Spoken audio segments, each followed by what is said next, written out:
한국 방식을 따라야 합니다. 뭐요? 그게 통하겠소? 됐습니다. 그냥 싹 다 뺏어 오시오. 정신도 차리십시오. 그러다 큰 코 다칠 테니 말입니다. 여러분, 전쟁의 역사가 어떻게 흘러왔는지 알고 계십니까? 지금껏 인류의 전쟁사는 곧 탈취의 역사였습니다. 과거 세계를 정복했던 몽골 제국 또한 기병의 속도가 아니라 정복한 땅의 기술자들을 통째로 끌고 가 그들의 기술을 강제로 빼앗았기 때문이었습니다. 강한 자가 기술을 가지고 그 기술로 다시 약자를 짓밟는 것, 이것이 수천 년간 이어져 온 비정한 세계의 법칙이었죠. 하지만 대한민국은 달랐습니다. 훔치는 대신 질문했고 스스로 원리를 파고들며 700년을 버텨온 지독한 집요함, 최무선의 화약에서 폐허위 김종의의 의지까지 그들의 방식은 그 어떠한 억압과 화염 속에서도 결코 꺾이지 않았습니다. 그리고 이제 그들이 만든 단 30초의 기적이 서방이 공인해온 모든 군사 기준을 무너뜨리려 합니다. 지금 당장 한국을 막지 못하면 우린 모두 찬밥 신세가 될 것이오. 지금 시작합니다. 그 전에 잠깐 1초 만에 누를 수 있는 좋아요 버튼을 꾹 눌러주시면 영상 제작에 아주 큰 힘이 됩니다. 그럼 바로 시작하겠습니다. 30초입니다. 발견되는 순간부터 끝까지 단 30초. 저는 27년 동안 전장을 분석해왔습니다. 포병을 받고 기갑을 받고 전장 운용 체계 전부를 직접 평가해왔죠. 그런데 그 숫자 앞에서 저는 멈췄습니다. 30초 안에 인간이 할 수 있는 것은 없습니다.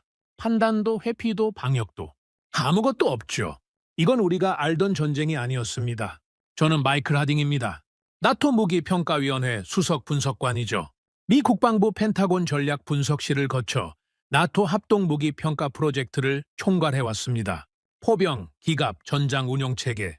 27년 동안 저는 단 하나의 기준으로만 무기를 평가해왔습니다. 이 무기가 전장에서 살아남을 수 있는가? 좋다 나쁘다가 아닙니다. 성능이 뛰어나다 아니다가 아니죠. 살아남느냐 죽느냐 그것만 봤습니다. 그게 27년 동안 제가 해온 일의 전부였습니다. 그리고 그 27년 동안 저는 하나의 확신을 가지고 있었습니다. 우리는 이미 완성됐다는 것이었습니다. 서방이 설계한 무기체계, 냉전을 거치고 걸프전을 거치고 수십 년에 걸쳐 실전에서 검증된 전술과 장비들, 그게 세계의 기준이라고 믿어왔죠. 너무 당연한 것처럼요. 아무도 의심하지 않았습니다. 저도 마찬가지였습니다. 그런데 그 확신이 흔들리기 시작한 날이 있었습니다. 현대 전선에서 올라오는 실시간 전투 데이터를 분석하고 있었습니다. 처음에는 그냥 또 하나의 분쟁 보고서라고 생각했죠. 수십 개의 파일, 수백 개의 좌표, 수천 개의 기록들. 27년 동안 그런 자료는 수도 없이 봐왔으니까요. 그날도 상황실은 평소와 다름없었습니다. 형광등 불빛 아래 분석관들이 각자 모니터 앞에 앉아 있었고 무정위에서는 끊임없이 보고가 들어왔습니다. 커피 냄새가 공기 중에 배어 있었고 키보드 두드리는 소리만 규칙적으로 들렸죠. 저도 자료를 펼쳐놓고 데이터를 정리하고 있었습니다. 그런데 옆자리 분석관 콜린이 갑자기 모니터를 가리키며 말했습니다. 하딩, 이거 봐요. 드론 포착 데이터입니다. 저는 잠깐 고개를 돌렸습니다. 얼마나 걸렸습니까? 좌표 공유까지 4초입니다. 사수. 저는 잠시 멈췄습니다. 포격 개시까지는요? 콜린이 화면을 스크롤했습니다. 그리고 조용히 말했죠. 합산 30초입니다. 상황실이 잠깐 조용해졌습니다. 저도 옆에 있던 다른 분석관들도 아무도 먼저 말을 꺼내지 않았습니다. 30초라는 숫자가 공중에 그냥 떠 있는 것 같았습니다. 저는 다시 물었습니다. 한 번만 그랬습니까? 콜린은 고개를 저었습니다. 12번입니다. 평균이 30초예요.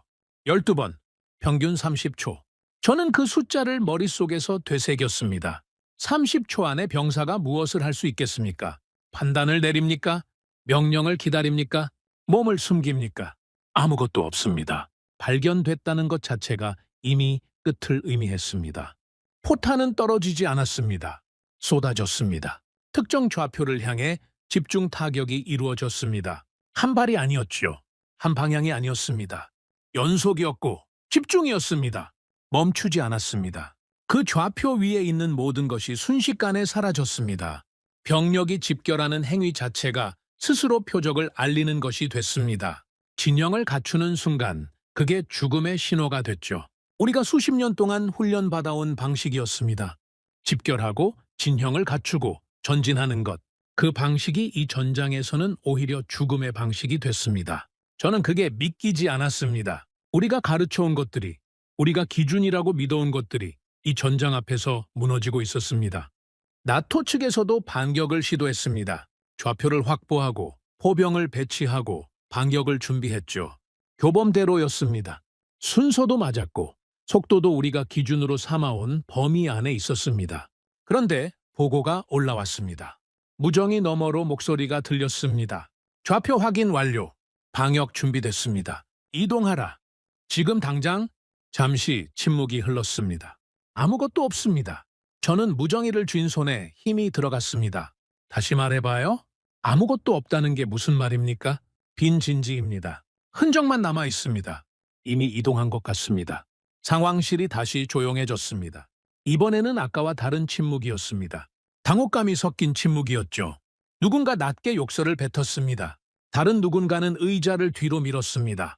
저는 아무 말도 하지 않았습니다. 우리가 겨눈 곳엔 이미 아무도 없었습니다.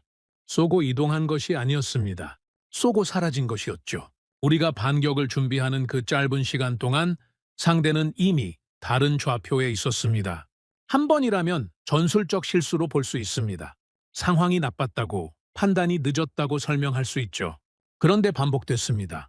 같은 패턴이 계속됐습니다. 방역을 준비하면 이미 없었습니다. 좌표를 잡으면 이미 이동했습니다. 포격을 시작하면 이미 다른 곳이었습니다. 이건 우연이 아니었습니다. 며칠이 지났습니다. 상황실 분위기는 점점 무거워졌습니다. 저는 보고서를 쌓아놓고 계속 들여다봤습니다. 그러다 선임 분석관 브레시 제 옆으로 왔습니다. 하딩, 너무 깊이 들어가는 거 아닙니까? 전술 문제예요. 현장 판단 문제고. 저는 고개를 들었습니다. 브렛, 이게 12번 반복됐습니다. 전술 문제가 12번 똑같이 반복됩니까? 체계는 문제 없어요. 우리 장비는 검증됐습니다. 검증된 장비로 12번 다 빈 진지를 겨눴다는 말입니까? 그게 정상이라고 생각하는 겁니까? 브렛은 잠시 저를 바라봤습니다. 뭔가 말하려다가 멈췄죠. 그리고 조용히 자리를 떴습니다. 저는 다시 보고서로 눈을 돌렸습니다. 정지형 포병 체계가 무력화됐습니다. 멈춰서 겨누는 방식 자체가 문제였죠. 대응하는 그 짧은 시간 동안 상대는 이미 움직이고 있었습니다. 우리의 속도가 느린 것이 아니었습니다. 전쟁의 속도 자체가 바뀐 것이었습니다. 우리가 그 변화를 따라가지 못하고 있었습니다. 저는 그 데이터를 3번 읽었습니다. 그리고 27년 동안 쌓아온 것들을 머릿속에서 하나씩 꺼내봤습니다. 나토가 개발한 체계들, 제가 직접 평가하고 승인한 무기들, 우리가 세계 최고라고 확신해온 기준들, 그 기준으로 이 전장을 다시 바라봤습니다. 맞지 않았습니다. 발견되면 제거됩니다. 멈추면 죽습니다. 모이면 표적이 됩니다. 전쟁의 속도가 인간의 판단 속도를 완전히 넘어선 것입니다. 우리가 완성됐다고 믿어온 그 체계가 이 전장 앞에서는 무력했습니다. 27년의 확신이 숫자 하나의 금이 같습니다. 30초. 그게 전부였습니다. 저는 자리에서 일어나 창가로 걸어갔습니다. 밖에는 아무 일도 없는 듯 평온했습니다. 그 평온함이 오히려 이상하게 느껴졌습니다. 안에서는 27년의 기준이 무너지고 있는데 밖은 아무것도 모르는 것처럼 조용했습니다. 새로운 방식을 찾아야 했습니다. 기존의 기준이 통하지 않는다면 다른 기준을 찾아야 했죠. 그게 분석관으로서 제가 해야 할 일이었습니다. 자리로 돌아와 다시 자료를 펼쳤습니다. 수십 개의 보고서를 뒤졌습니다. 수백 개의 사례를 검토했죠. 며칠이 더 지났습니다. 지도를 펼치고 데이터를 대조하고 반복해서 읽었습니다. 눈이 따가워질 때까지 봤습니다. 그래도 멈추지 않았습니다. 그리고 그때였습니다. 보고서 한 귀퉁이에서 한 나라의 이름이 눈에 들어왔습니다. 처음에는 그냥 스쳐 지나쳤습니다.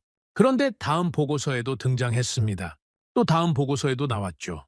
다른 문서에서도 또 다른 평가서에서도 같은 이름이었습니다. 한국이었습니다. 이 나라가 뭔가 다른 방식으로 이 문제를 풀고 있었습니다. 한국이었습니다. 저는 그 이름 앞에서 잠시 멈췄습니다. 솔직히 말하면 처음에는 대수롭지 않게 봤습니다. 한국, 빠르게 성장한 나라, 제조업은 강하죠. 반도체, 자동차, 조선, 그건 알고 있었습니다. 그런데 방사는 달랐습니다. 설계는 우리가 하고 생산은 저들이 하는 구조. 그게 제가 알고 있던 한국이었습니다. 검증되지 않은 방산. 흥미로운 시장이지만 기준은 아니다. 그게 저의 판단이었습니다. 그런데 보고서에 반복해서 등장하는 이 나라가 마음에 걸렸습니다. 분석관이라는 사람이 마음에 걸리는 걸 그냥 지나치면 안 됩니다. 그건 직업적 본능이죠. 저는 파일을 새로 열었습니다. 한국 방산 관련 자료들을 하나씩 꺼내 읽기 시작했습니다. 읽으면 읽을수록 이상했습니다. 다음 날 아침이었습니다. 콜린이 커피를 들고 제 옆에 앉았습니다. 어제부터 계속 한국 자료만 보고 있는 거예요? 저는 고개를 들지 않고 대답했습니다. 뭔가 이상합니다. 뭐가요? 이 나라가 이 문제를 어떻게 풀었는지. 방식이 우리랑 다릅니다. 콜린은 잠깐 화면을 들여다봤습니다. 그냥 빠른 포가 있는 거 아닌가요? 기술 좋은 나라들 많잖아요. 저는 그제야 고개를 들었습니다. 기술이 좋은 나라라면 설명이 됩니다. 그런데 이건 기술만으로 설명이 안 돼요. 콜린은 잠시 저를 바라보다가 자리로 돌아갔습니다. 저는 다시 화면으로 눈을 돌렸습니다. 이 나라를 이해하려면 먼저 기술이 어디서 오는지를 알아야 했습니다. 저는 잠시 의자의 등을 기댔습니다. 27년 동안 저는 무기를 평가해왔습니다. 그리고 그 27년 동안 한 가지는 변하지 않았습니다. 기술은 어디서 오는가? 그 답은 항상 같았습니다. 빼앗아 오는 것이었습니다. 역사를 보면 알 수 있습니다. 몽골 제국이 세계를 정복할 수 있었던 이유가 무엇입니까? 말을 잘 탔기 때문입니까? 숫자가 많았기 때문입니까? 아닙니다. 정복한 지역의 기술자들을 강제로 이동시켰기 때문입니다. 중국의 기술자, 페르시아의 기술자, 중앙아시아의 기술자들을 군대 안으로 흡수했습니다. 그 기술이 다음 정복을 가능하게 했죠. 기술은 강한 자에게로 흘러갔습니다. 강제로.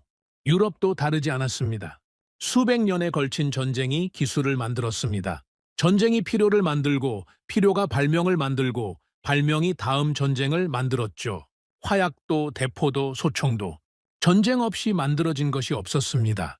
미국도 마찬가지였습니다. 두 차례 세계대전을 거치며 유럽의 기술자들을 흡수했습니다. 전쟁이 끝난 뒤에는 독일의 로켓 기술자들을 데려왔죠. 그게 우주 개발로 이어졌습니다. 강한 자가 기술을 가집니다. 기술은 힘으로 가져오는 것입니다. 그게 세계의 방식이었습니다.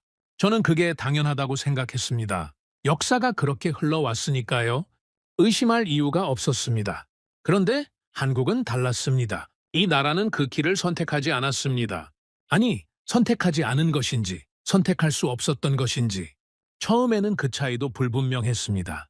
그런데 자료를 깊이 파고들수록 뭔가 다른 것이 보이기 시작했습니다. 저는 한국의 화약기술 관련 문서를 찾아 읽었습니다. 고려 말이었습니다. 당시 이 나라는 왜구 때문에 고통받고 있었습니다. 해안선을 따라 수백 척의 배가 쳐들어왔습니다. 막을 방법이 없었습니다.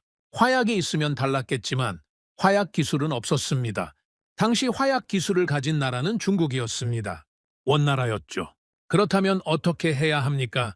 강대국의 방식대로라면 답은 하나입니다. 전쟁으로 빼앗거나 항복을 받아내거나 그게 기술을 가져오는 가장 빠른 방법이었습니다. 그게 세계의 방식이었습니다. 그런데 이 나라에 한 사람이 있었습니다. 최무선이었습니다. 저는 그 이름 앞에서 잠시 멈췄습니다. 분석관으로서 수천 개의 이름을 봐왔습니다. 장군의 이름, 기술자의 이름, 정치가의 이름. 그런데 이 사람의 이야기는 달랐습니다. 최무선은 훔치지 않았습니다. 물어봤습니다. 원나라 상인들을 찾아다녔습니다.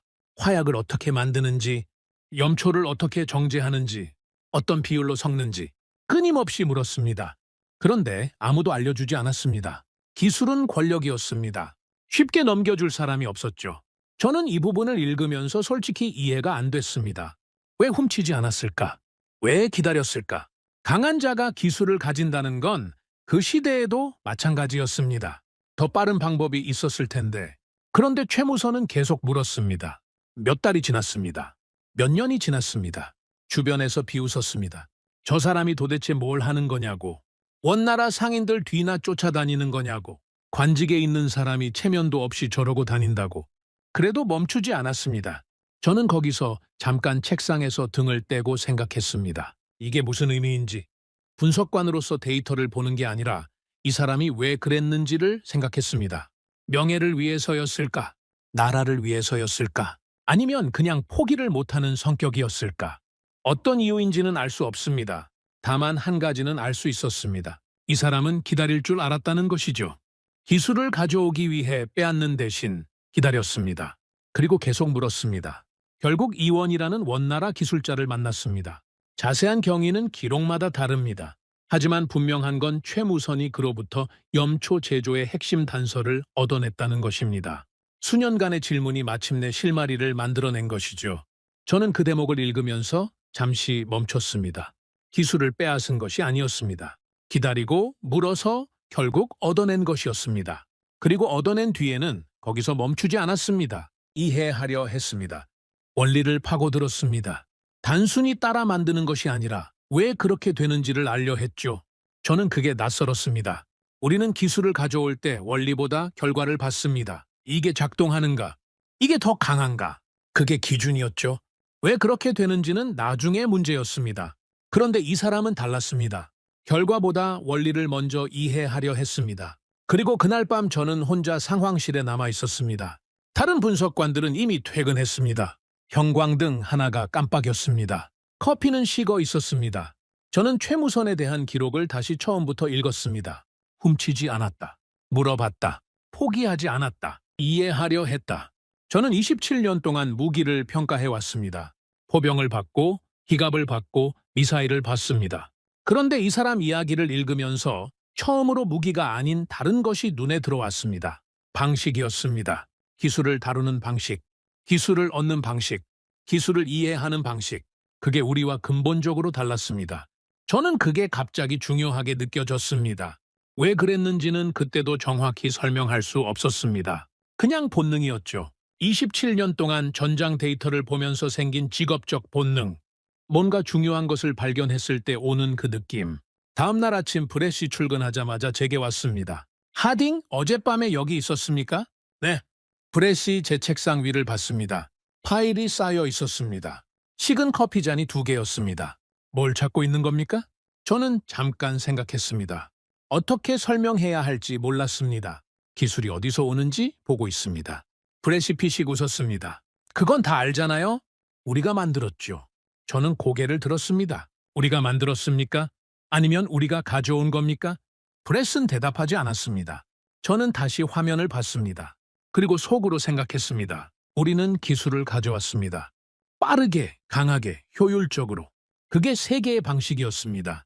그런데 이 나라는 그 길을 선택하지 않았습니다. 훔치지 않았습니다. 기다렸습니다. 물어봤습니다. 그리고 결국 만들어냈습니다. 700년 전 이야기였습니다. 그런데 저는 이상하게 그게 지금 이 보고서와 연결되는 것 같았습니다. 30초 안에 포격을 완료하는 이 나라, 쏘고 즉시 이동하는 이 나라, 멈추지 않는 이 나라, 같은 방식이었습니다. 700년 전에도 지금도 저는 그 생각을 펜으로 종이에 썼습니다. 분석관으로서 27년 동안 수천 개의 보고서를 썼지만 이건 처음이었습니다. 데이터가 아니라 질문을 쓴 것이었습니다. 왜 이 나라는 훔치지 않았는가? 왜 기다렸는가? 왜 포기하지 않았는가?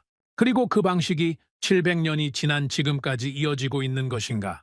저는 그 질문들을 바라봤습니다. 오랫동안 바라봤습니다. 답은 아직 없었습니다. 하지만 분명한 건 하나였습니다. 이건 단순히 좋은 무기를 가진 나라 이야기가 아니었습니다. 뭔가 더 깊은 것이 있었습니다. 그 깊은 곳을 파고들어야 했습니다. 저는 다시 파일을 열었습니다. 아무도 알려주지 않았습니다. 그래서 그는 계속 물었습니다. 저는 그 문장을 며칠째 머릿속에서 지우지 못하고 있었습니다. 분석관으로서 27년 동안 저는 숫자를 봤습니다. 좌표를 봤습니다. 데이터를 봤죠. 그런데 이 문장은 숫자가 아니었습니다. 데이터도 아니었습니다.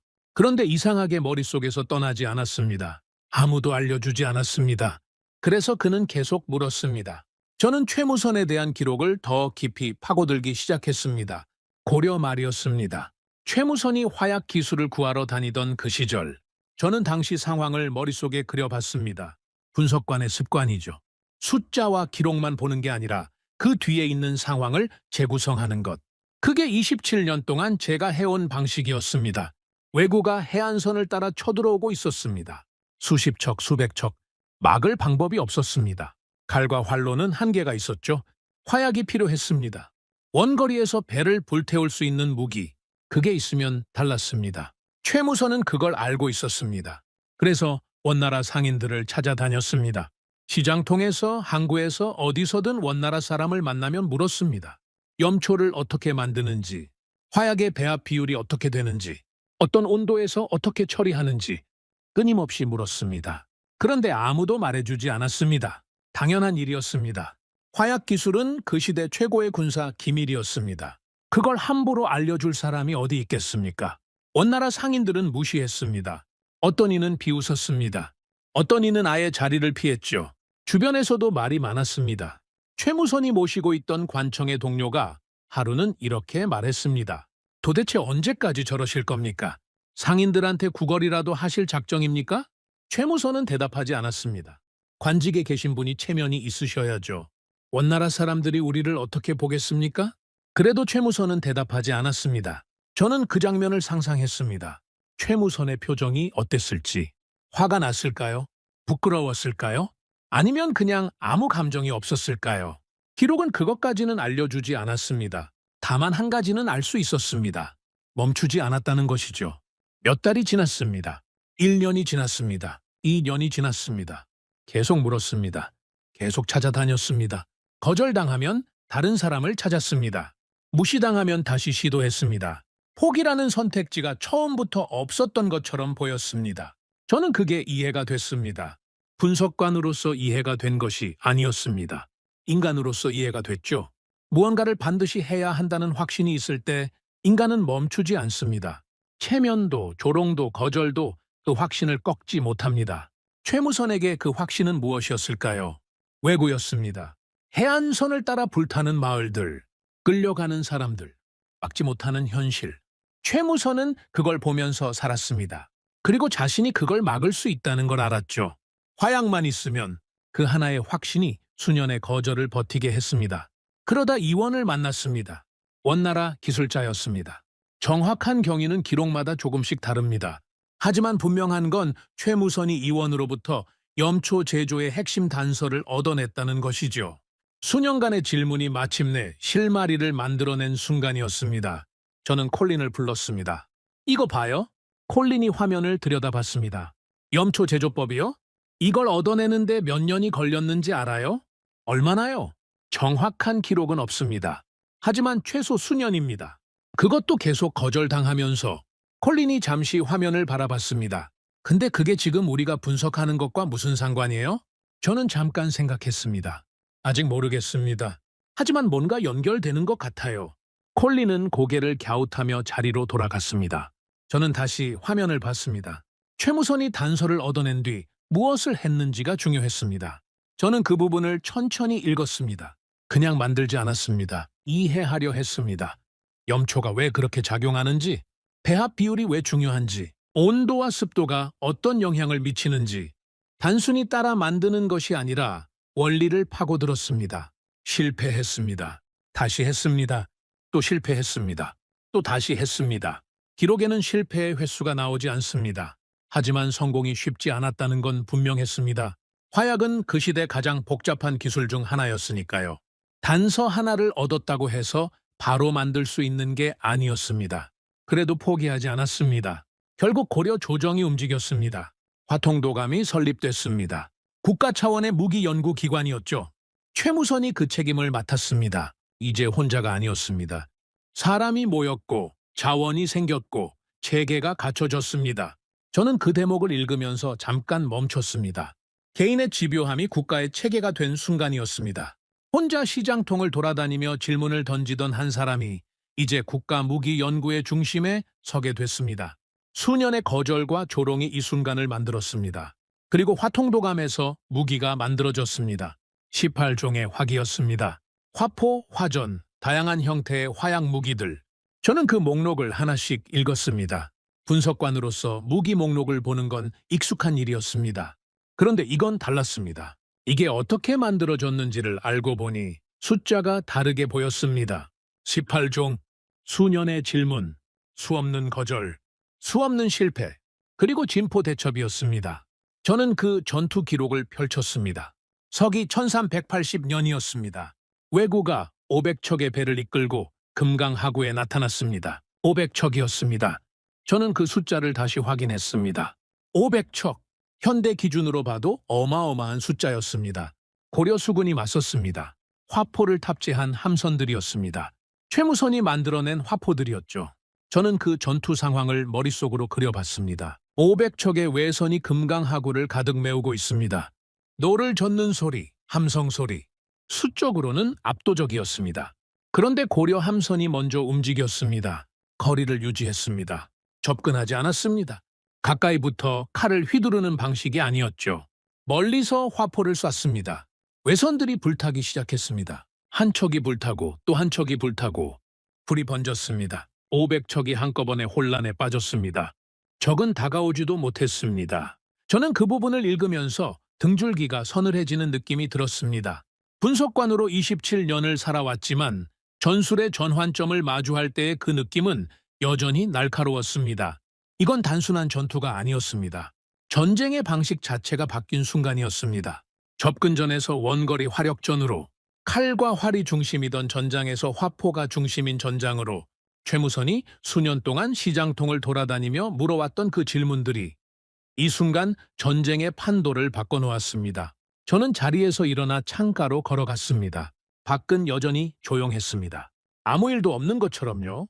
저는 창밖을 보면서 생각했습니다. 훔치지 않았습니다. 만들어냈습니다. 27년 동안 저는 무기를 평가했습니다. 성능을 봤습니다. 사거리를 봤습니다. 명중률을 봤습니다. 그런데 그 무기가 어떻게 만들어졌는지는 크게 중요하게 생각하지 않았습니다. 결과만 봤죠. 살아남는가 죽는가 그게 기준이었습니다. 그런데 최무선의 이야기는 달랐습니다. 결과 이전의 과정이 있었습니다. 수년의 거절, 수년의 실패, 수년의 집요함. 그 과정이 결과를 만들었습니다. 단순히 기술을 가져온 것이 아니었습니다. 기술을 이해해서 만들어낸 것이었죠. 저는 다시 자리로 돌아왔습니다. 브렛이 제 옆을 지나다가 멈췄습니다. 아직도 그거 보고 있어요? 네? 700년 전 고려 이야기가 지금 우리 분석이랑 무슨 상관이에요? 하딩? 저는 잠깐 고개를 들었습니다. 브렛, 30초 기억합니까? 당연하죠. 그 30초를 만든 무기가 어디서 왔는지 생각해 봤습니까? 브렛이 대답하지 않았습니다. 이 나라가 그냥 빠른 포를 만든 게 아닙니다. 어떻게 만들었는지가 중요합니다. 방식이 달라요. 브렛은 잠시 저를 바라봤습니다. 그러고는 조용히 자리로 돌아갔습니다. 저는 다시 화면을 봤습니다. 진포대첩 이후였습니다. 화약 기술이 고려의 뿌리를 내렸습니다. 그리고 조선으로 이어졌습니다. 국가가 바뀌어도 기술은 이어졌습니다. 최무선의 집요함이 만들어낸 것이 한 번의 전투로 끝나지 않았습니다. 뿌리가 됐습니다. 저는 그게 중요하다고 생각했습니다. 기술은 사람이 만듭니다. 그런데 기술을 만드는 방식은 그 사람의 것이 됩니다. 최무선은 기술을 훔치지 않고 이해해서 만들었습니다. 그 방식 자체가 이후 세대로 이어졌습니다. 기술이 이어진 게 아니라 방식이 이어진 것이었죠. 저는 펜을 집어들었습니다. 종이에 썼습니다. 질문이 전쟁을 바꿨다. 그리고 그 아래에 한 줄을 더 썼습니다. 이 방식은 언제까지 이어졌는가? 저는 그 질문을 바라봤습니다. 오랫동안 바라봤습니다. 700년 전 이야기와 지금 제 앞에 있는 보고서가 어딘가에서 연결되고 있었습니다. 아직 그 연결고리를 명확히 볼 수는 없었습니다. 하지만 분명한 건 하나였습니다. 이건 우연이 아니었습니다. 그건 끝이 아니었습니다. 시작이었습니다. 저는 진포대첩 이후의 기록을 계속 추적했습니다. 분석관의 본능이었습니다. 하나의 사건이 어디로 이어지는지를 끝까지 따라가는 것. 그게 27년 동안 제가 해온 방식이었죠. 시작점만 보고 멈추면 절반밖에 모르는 겁니다. 끝까지 가야 합니다. 최무선이 만들어낸 것은 화약이 아니었습니다. 흐름이었습니다. 고려에서 조선으로 왕조가 바뀌었습니다. 나라가 바뀌면 많은 것이 바뀝니다. 제도가 바뀌고 사람이 바뀌고 권력이 바뀌죠. 그런데 기술은 이어졌습니다. 최무선이 만들어낸 화약 기술이 조선으로 넘어갔습니다. 단순히 전달된 것이 아니었습니다. 계승됐습니다. 이어받아서 더 발전시켰습니다. 저는 그 부분을 읽으면서 잠깐 멈췄습니다. 왕조가 바뀌어도 기술의 흐름이 끊기지 않았다는 것. 그게 당연한 것처럼 보일 수 있습니다. 그런데 분석관으로서 생각해보면 그게 당연한 일이 아닙니다. 역사를 보면 왕조가 바뀔 때 기술이 단절되는 경우가 훨씬 많습니다. 기술을 가진 사람들이 숙청되거나 흩어지거나 아니면 그냥 기록이 사라지거나. 그런데 이 나라는 달랐습니다. 이어졌습니다. 조선 초기였습니다. 화약 기술이 체계화됐습니다. 그리고 새로운 무기가 등장했습니다. 신기전이었습니다. 저는 그 이름을 처음 봤을 때 잠깐 검색을 해봤습니다. 분석관으로서 처음 보는 무기 이름 앞에서는 항상 먼저 확인하는 습관이 있었죠. 그리고 화면에 나온 설명을 읽으면서 저는 눈을 다시 한번 확인했습니다. 다단 추진이었습니다. 화약 추진 기반의 로켓형 무기였습니다. 그리고 대신 기전의 경우 추진 단계가 나뉘어져 있었습니다. 첫 번째 추진이 끝나면 두 번째 추진이 이어지는 구조였습니다. 저는 그걸 읽으면서 잠깐 의자에서 등을 떼고 생각했습니다. 다단 추진. 그 개념이 언제 나온 줄 알고 있습니까?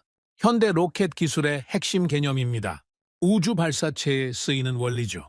그런데 이 나라에서는 수백 년 전에 이미 그 개념을 무기에 적용했습니다. 단순히 화약을 터뜨리는 수준이 아니었습니다. 추진 단계를 나눠서 더 멀리, 더 정확하게 날아가도록 설계한 것이었습니다. 저는 콜린을 불렀습니다. 이거 봐요. 콜린이 다가와 화면을 들여다봤습니다. 신기전이요? 고려 때 무기 아닌가요? 조선 초기입니다. 그리고 이걸 보세요. 여기 저는 화면을 가리켰습니다. 콜린이 눈을 가늘게 뜨며 읽었습니다. 그러다 멈췄습니다. 다단 추진이에요? 네. 이게 언제 만들어진 겁니까?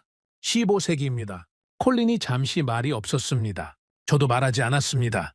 화면 속 숫자가 스스로 말하고 있었으니까요. 15세기. 다단 추진, 화약 기반 로켓형 무기. 콜린이 천천히 말했습니다. 이건 단순한 복제가 아니네요. 맞습니다. 원래 있던 기술을 그냥 따라 만든 게 아니라 개선하고 확장한 겁니다. 콜린은 다시 화면을 바라봤습니다. 저는 계속 설명했습니다. 최무선이 화약 기술을 얻었을 때 그냥 쓴 게 아니었습니다. 원리를 이해했죠. 그리고 그 원리를 이해한 기술이 조선으로 이어졌고 거기서 멈추지 않고 발전했습니다. 신기전이 그 결과입니다. 콜린이 고개를 끄덕였습니다. 그러다 잠시 생각하는 표정을 지었습니다. 하딩, 근데 이게 우리가 지금 분석하는 현대 무기 체계랑 연결이 됩니까? 수백 년 전 이야기잖아요. 저는 잠깐 생각했습니다. 아직 다 연결이 된다고 확신할 수는 없습니다. 그런데 패턴이 보입니다. 어떤 패턴이요? 훔친 기술을 쓰지 않는다는 겁니다. 이해한 기술을 씁니다. 그래서 멈추지 않고 발전하죠. 그게 반복됩니다. 콜린은 잠시 저를 바라보다가 천천히 자리로 돌아갔습니다. 저는 다시 자료를 펼쳤습니다. 신기전만이 아니었습니다. 조선시대 내내 화약 기반 무기 연구가 이어졌습니다. 화포의 종류가 늘어났습니다. 사거리가 늘어났습니다. 운용 방식이 발전했습니다. 단순히 기술을 보유하는 데서 그치지 않았습니다. 계속 발전시켰죠? 저는 그 기록들을 하나씩 읽어 내려갔습니다. 임진왜란이 있었습니다. 조선 역사에서 가장 큰 전란 중 하나였죠. 일본이 쳐들어왔습니다. 압도적인 숫자였습니다. 조선은 초반에 무너졌습니다. 육지에서는 연패했습니다. 그런데 바다에서는 달랐습니다. 이순신이었습니다. 저는 이순신이라는 이름을 처음 제대로 들여다봤습니다. 분석관으로서요. 이름만 알고 있었습니다. 위대한 장군, 한국의 영웅, 그 정도였죠. 그런데 전투 기록을 하나씩 읽으면서 달라졌습니다. 한산도 대첩이었습니다. 저는 그 전투를 분석했습니다. 분석관의 시각으로 숫자와 전술로 분해했습니다.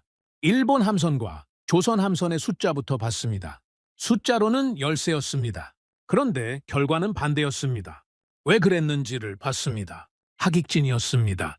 반원형 진형을 펼쳐서 일본 함선을 포위했습니다. 그리고 원거리 화포로 집중 타격했습니다.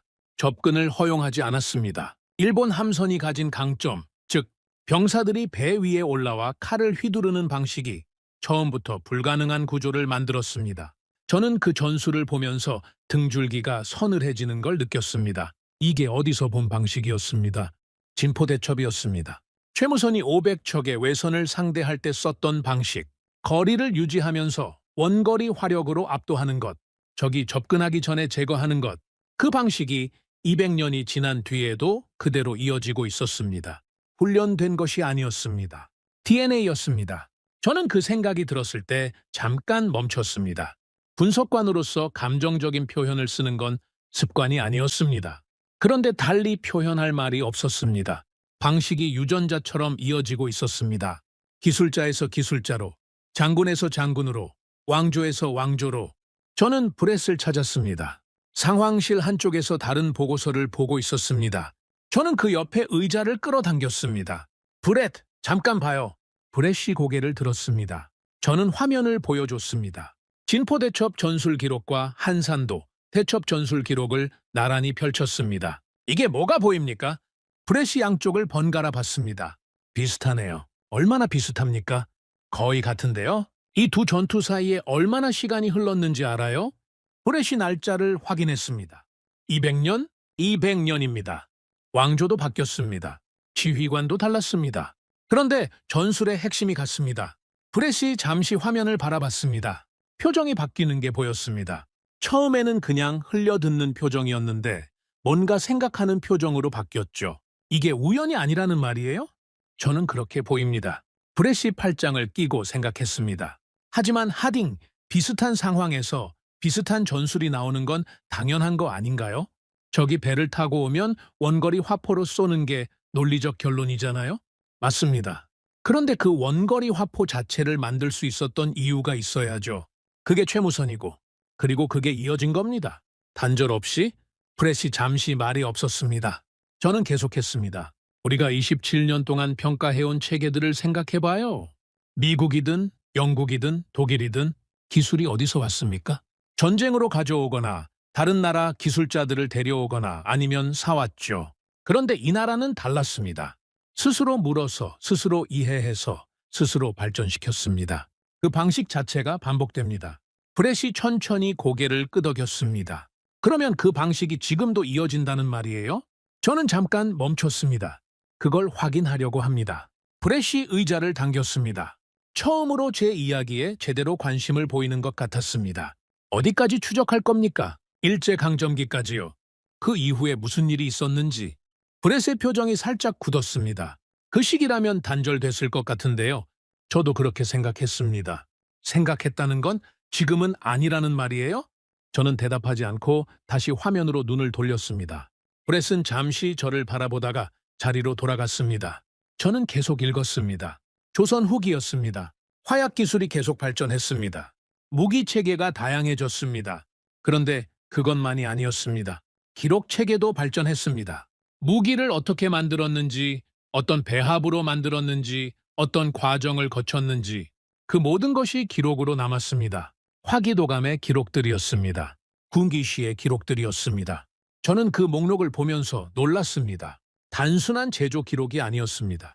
왜 그렇게 만들었는지, 어떤 원리로 작동하는지, 어떻게 개선했는지 그 모든 과정이 세세하게 적혀 있었습니다. 이들은 기술을 보유하는 데서 그치지 않았습니다. 기록으로 남겼습니다. 다음 세대가 이어받을 수 있도록, 단절이 생기지 않도록 저는 그게 중요하다고 생각했습니다. 기술은 사람이 가지고 있는 동안은 살아있습니다. 그런데 그 사람이 사라지면 기술도 사라질 수 있습니다. 기록으로 남겨야 이어질 수 있습니다. 이 나라는 그걸 알고 있었습니다. 최무선의 집요함이 만들어낸 것은 화약이 아니었습니다. 기록하는 문화였습니다. 이해한 것을 기록하고, 기록한 것을 이어받고, 이어받은 것을 발전시키는 것. 그 구조가 왕조를 넘어서 이어졌습니다. 저는 다시 신기전을 봤습니다. 15세기에 만들어진 다단 추진 무기. 그게 어떻게 가능했을까요? 최무선이 14세기에 화약의 원리를 이해했기 때문이었습니다. 그 이해가 기록으로 남았고 그 기록을 이어받은 기술자들이 발전시켰습니다. 그게 신기전이었죠. 이들은 훔친 기술을 쓰지 않았습니다. 이해한 기술을 썼습니다. 그래서 멈추지 않았습니다. 저는 그 문장을 종이에 썼습니다. 세 문장이었습니다. 짧았습니다. 그런데 27년 동안 제가 무기를 평가해온 기준과 완전히 다른 이야기였습니다. 저는 항상 결과를 봤습니다. 이 무기가 얼마나 멀리 날아가는가, 얼마나 빨리 쏠 수 있는가, 살아남는가, 그게 기준이었죠. 그런데 이 세 문장은 달랐습니다. 결과 이전의 이야기였습니다. 왜 이 나라의 기술이 이어질 수 있었는지, 왜 발전할 수 있었는지, 그 뿌리에 대한 이야기였습니다. 저는 그 종이를 오래 바라봤습니다. 그리고 처음으로 느꼈습니다. 이건 반복된다는 것을 최무선에서 이순신으로, 이순신에서 조선 후기 기술자들로, 그리고 그것이 또 어딘가로 이어진다는 것을 아직 그 끝이 어디인지는 몰랐습니다. 그런데 방향은 보이기 시작했습니다. 콜린이 퇴근하면서 제 옆을 지나갔습니다. 하딩 오늘도 늦게까지 있을 거예요? 아마도요. 밥은 먹었어요? 저는 잠깐 생각했습니다. 언제 먹었는지 기억이 없었습니다. 나중에 먹겠습니다. 콜린이 피식 웃었습니다. 700년 전 고려 기술자가 밥도 굶게 만드네요. 저는 대답하지 않았습니다. 콜린이 나갔습니다. 상황실이 조용해졌습니다. 형광등 하나가 여전히 깜빡이고 있었습니다. 저는 혼자 화면을 바라봤습니다. 신기전의 도면이 있었습니다. 수백 년 전 기록이었습니다. 그런데 저는 그 도면을 보면서 지금 제가 분석하는 현대 무기 보고서를 함께 떠올렸습니다. 30초 안에 포격을 완료하는 자주포, 쏘고 즉시 이동하는 체계, 멈추지 않는 화력. 최무선이 만들었던 것은 화약이었습니다. 그런데 그가 진짜 만들어낸 것은 멈추지 않는 방식이었습니다. 거절당해도 조롱당해도 포기하지 않고 끝까지 이해하려는 방식. 그게 기술이 됐고 그 기술이 이어졌고 그 흐름이 수백 년을 건너왔습니다. 저는 그 순간 처음으로 확신이 생겼습니다. 이건 우연이 아닙니다. 한 번의 성공이 아닙니다. 방식이었습니다. 반복되는 방식, 세대를 넘어서 이어지는 방식. 그게 이 나라의 기술을 만들었습니다. 그리고 지금도 이어지고 있었습니다. 저는 보고서를 다시 펼쳤습니다. 아직 확인해야 할 것들이 있었습니다. 이 흐름이 어디서 단절됐는지, 아니면 정말로 단절 없이 이어졌는지, 다음에 올 것이 무엇인지. 저는 그걸 알아야 했습니다. 분석관으로서, 그리고 27년의 확신이 흔들리기 시작한 한 사람으로서 모든 것이 멈췄습니다. 아니, 멈춘 것처럼 보였습니다. 저는 며칠 동안 조선시대 기록을 추적했습니다. 최무선에서 시작된 흐름이 신기전으로 이어지고 이순신으로 이어지고 조선 후기 기술자들로 이어지는 것을 확인했습니다. 방식이 이어졌습니다. 기록이 이어졌습니다. 세대를 넘어서 단절 없이 흘러왔습니다. 그런데 그 흐름이 끊기는 순간이 있었습니다. 저는 그 시점 앞에서 멈췄습니다. 일제강점기였습니다. 저는 그 시기의 기록을 펼쳤습니다. 분석관으로서 감정을 배제하고 데이터로만 보려 했습니다. 그런데 쉽지 않았습니다. 숫자와 기록 뒤에 있는 것들이 보였으니까요. 조선 총독부의 정책이었습니다.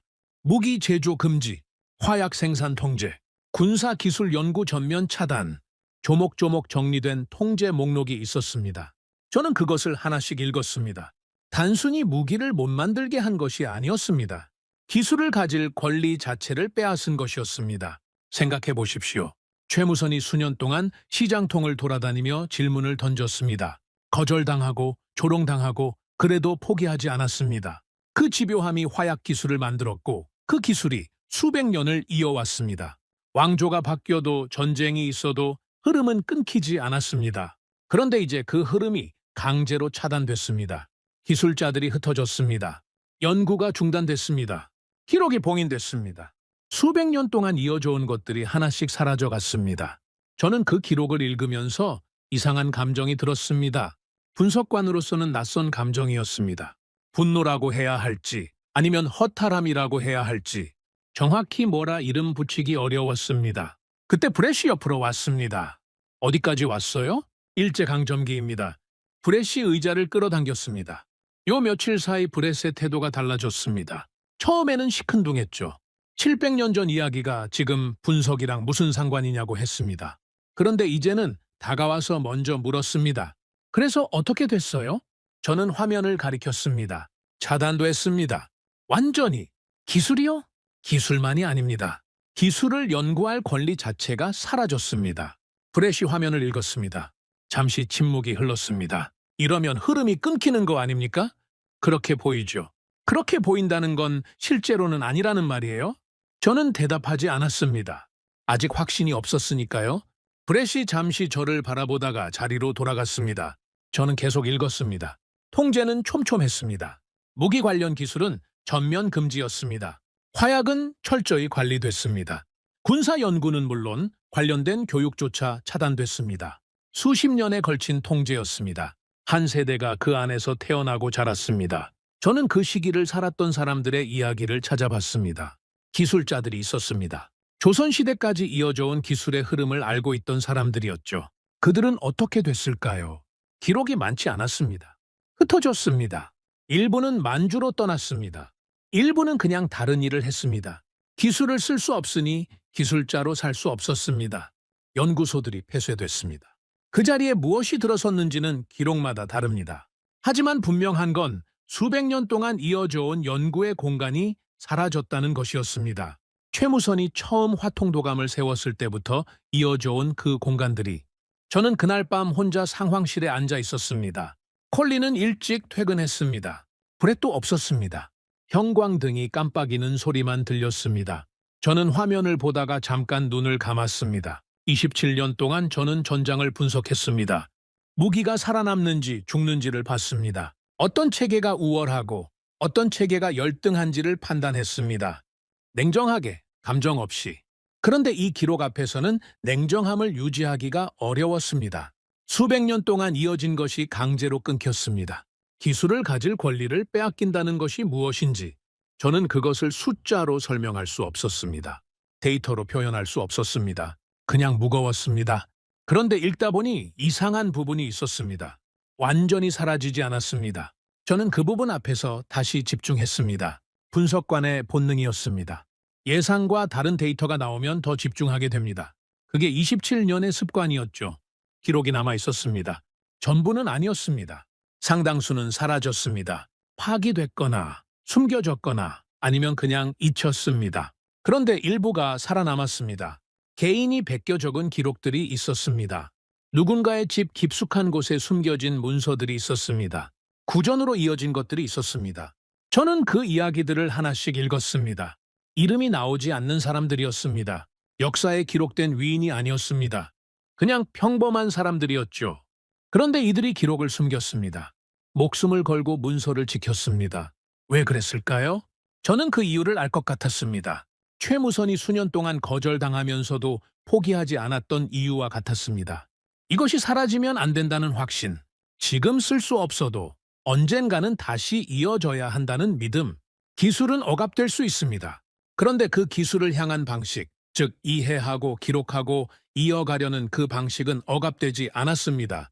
다음 날 아침이었습니다. 콜린이 출근하자마자 제 옆에 왔습니다. 어젯밤에도 여기 있었어요? 네.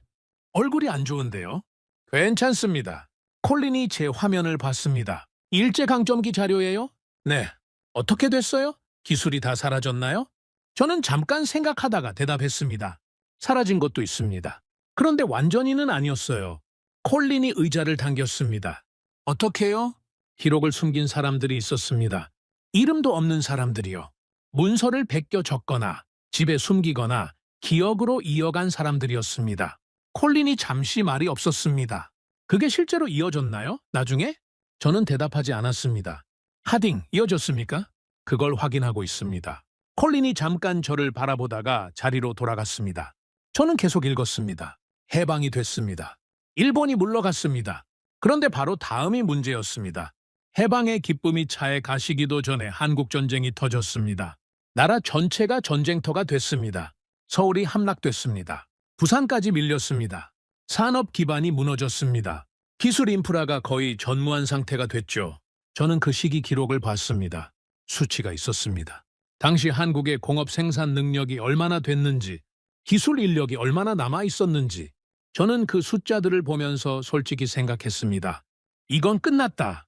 수백 년 동안 이어온 흐름이 일제강점기에 억압되고 해방 이후에는 전쟁으로 완전히 무너졌습니다. 기술도 없고 인프라도 없고 자본도 없고 인력도 없었습니다. 아무것도 없었습니다. 완전 초기화 상태였죠. 저는 그 순간 27년의 분석관으로서 냉정하게 판단했습니다. 이 나라의 기술 흐름은 여기서 끝났다. 그런데 그때 브렛이 들어왔습니다. 하딩 결론 났어요? 저는 고개를 들었습니다. 뭐가요? 그 흐름이 이어졌는지. 저는 잠깐 멈췄습니다. 솔직히 말하면 여기서 끝난 것 같습니다. 브렛이 의자를 끌어당겨 앉았습니다. 어디서요? 한국전쟁 이후입니다. 아무것도 남지 않았습니다. 기술도 인프라도 자본도 완전히 초기화됐습니다. 브렛이 화면을 봤습니다. 그러면 지금 우리가 분석하는 그 무기들은 어디서 나온 겁니까? 저는 대답하지 못했습니다. 브렛이 계속 말했습니다. 흐름이 끊겼다면 지금 한국 방산이 이 수준일 수가 없잖아요. 뭔가 연결되는 게 있는 것 아닙니까? 저는 브렛을 바라봤습니다. 처음에 그렇게 시큰둥하던 브렛이 이제는 저보다 더 연결고리를 찾으려 하고 있었습니다. 그게 저도 이해가 안 됩니다. 그러면 더 찾아봐야죠. 네, 브렛이 일어났습니다. 그러다 멈추더니 돌아봤습니다. 하딩, 근데 이상하지 않아요? 아무것도 없는 상태에서 다시 시작했다는 게. 최무선이 아무도 안 알려줄 때 계속 물었던 것처럼 저는 그 말을 듣고 잠시 멈췄습니다. 브렛의 말이 맞았습니다. 최무선은 아무도 없는 상태에서 시작했습니다. 화약 기술이 없었습니다. 알려주는 사람도 없었습니다. 그래도 시작했습니다. 그리고 결국 만들어냈습니다. 전쟁 이후에 한국도 마찬가지였습니다. 아무것도 없는 상태였습니다. 기술도 인프라도 자본도 없었습니다. 그런데 누군가는 거기서 다시 시작했을 것입니다. 저는 다시 자료를 펼쳤습니다. 전쟁 직후였습니다. 부산이었습니다. 임시수도였죠. 모든 것이 무너진 자리에서 누군가 다시 시작하고 있었습니다. 저는 그 이름을 찾았습니다. 기록 속에 있었습니다. 아직 이름은 보이지 않았습니다. 하지만 흔적이 있었습니다. 폐허 위에서 무언가를 시작한 흔적이. 저는 그 흔적을 따라가기 시작했습니다. 분명한 건 하나였습니다. 기술은 억압될 수 있습니다. 건물은 무너질 수 있습니다. 기록은 사라질 수 있습니다. 그런데 방식은 달랐습니다. 이해하고 기록하고 포기하지 않는 그 방식. 그건 완전히 사라지지 않았습니다. 어딘가에 남아 있었습니다. 그리고 누군가가 그것을 다시 들어 올렸습니다. 저는 그 사람을 찾아야 했습니다. 아무것도 남지 않았습니다. 완전히. 저는 한국전쟁 이후의 기록을 펼쳐놓고 한동안 아무 말도 하지 못했습니다. 분석관으로 27년을 살아오면서 수많은 전쟁 이후의 기록을 봐왔습니다. 폐허가 된 도시들, 무너진 산업 기반, 흩어진 인력들, 그런 기록은 익숙했습니다. 그런데 이건 달랐습니다. 숫자가 너무 작았습니다. 공업 생산 능력이 거의 없었습니다. 기술 인프라는 전쟁으로 대부분 파괴됐습니다. 자본은 없었습니다. 기술 인력은 흩어졌습니다. 부산 하나가 임시 수도였고 전쟁은 아직 끝나지 않은 상태였습니다. 나라 전체가 하루하루를 버티는 상황이었죠. 저는 그 숫자들을 보면서 생각했습니다.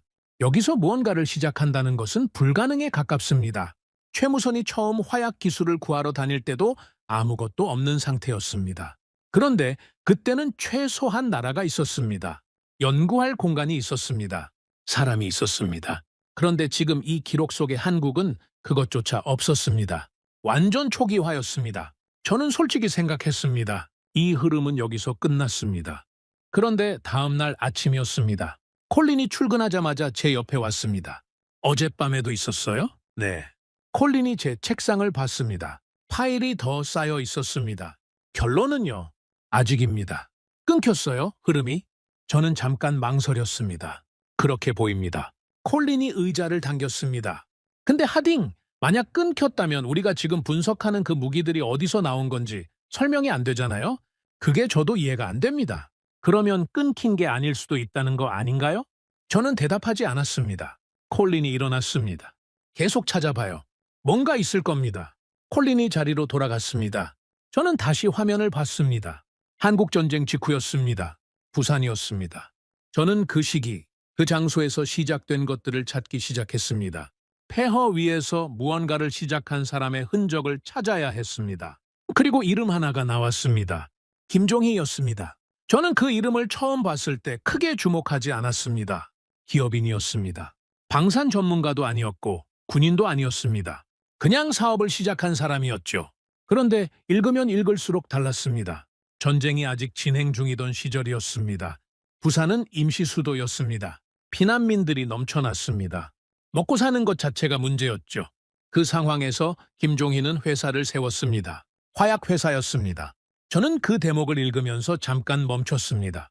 전쟁 중에 피난지에서 아무것도 없는 상태에서 화약회사를 세웠습니다. 자본이 있었습니까? 없었습니다. 기술이 있었습니까? 없었습니다. 인력이 있었습니까? 거의 없었습니다. 그래서 다시 시작했습니다. 저는 브렛을 불렀습니다. 브렛, 이거 봐요. 브렛이 다가왔습니다. 김종희라는 사람입니다. 브렛이 화면을 들여다봤습니다. 기업인이네요. 전쟁 중에 화약 회사를 세웠습니다. 브렛이 잠깐 읽다가 고개를 들었습니다. 전쟁 중에요? 네. 부산 임시수도에서. 자본은요? 없었습니다. 기술은요? 없었습니다. 브렛이 잠시 화면을 바라봤습니다. 그러면 어떻게 시작했습니까? 그게 제가 지금 읽고 있는 겁니다. 브렛이 자리를 당겨 앉았습니다. 저는 계속 읽었습니다. 김종희가 시작한 것은 한국화약이었습니다. 이후 한화그룹이 되는 회사의 출발점이었죠.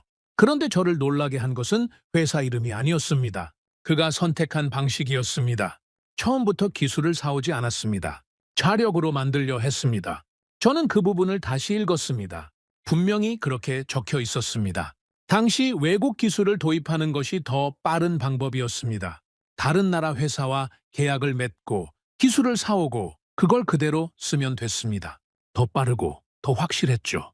그런데 그 길을 선택하지 않았습니다. 저는 그 대목에서 어디서 본 것 같은 느낌이 들었습니다. 최무선이었습니다. 강대국의 방식대로라면 전쟁으로 빼앗거나 항복을 받아내거나 했을 텐데 그 길을 선택하지 않은 것처럼 김종희도 빠른 길을 선택하지 않았습니다. 물론 쉽지 않았습니다. 초기 몇 년은 실패의 연속이었습니다. 기록에는 구체적인 실패 횟수가 나오지 않았습니다.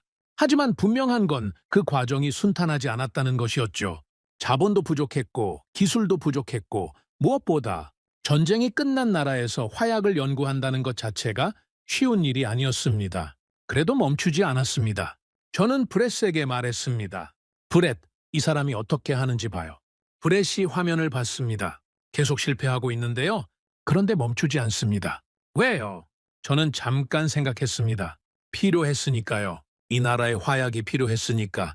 최무선이 왜구를 막아야 했던 것처럼 이 사람은 전쟁 이후 이 나라에 무엇이 필요한지 알고 있었습니다. 브렛이 조용히 화면을 바라봤습니다. 그리고 1958년이었습니다. 저는 그 연도 앞에서 멈췄습니다. 한국전쟁 정전이 1953년이었습니다. 불과 5년 뒤였습니다. 다이너마이트 국산화에 성공했습니다. 저는 그 문장을 2번 읽었습니다. 아시아에서도 드문 사례였습니다. 당시 다이너마이트를 자체 생산할 수 있는 나라가 아시아에 몇이나 됐는지를 생각해보면 이 숫자가 얼마나 의미 있는지를 알 수 있었습니다. 그것도 전쟁이 끝난 지 5년 만에.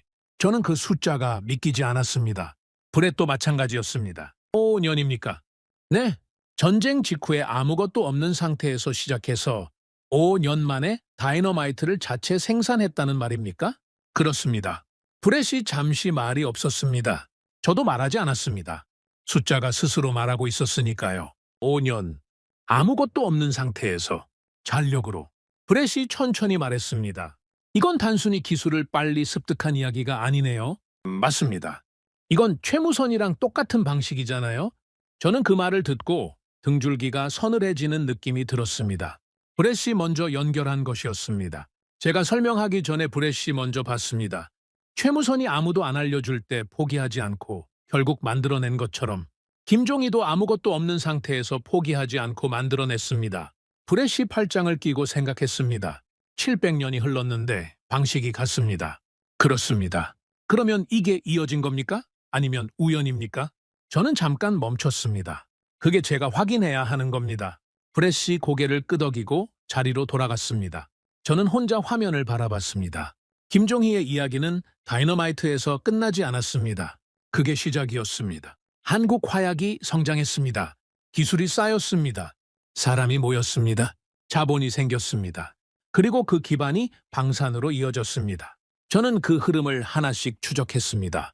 한국 화약은 이후 한국의 방산산업 기반 중 하나가 됐습니다.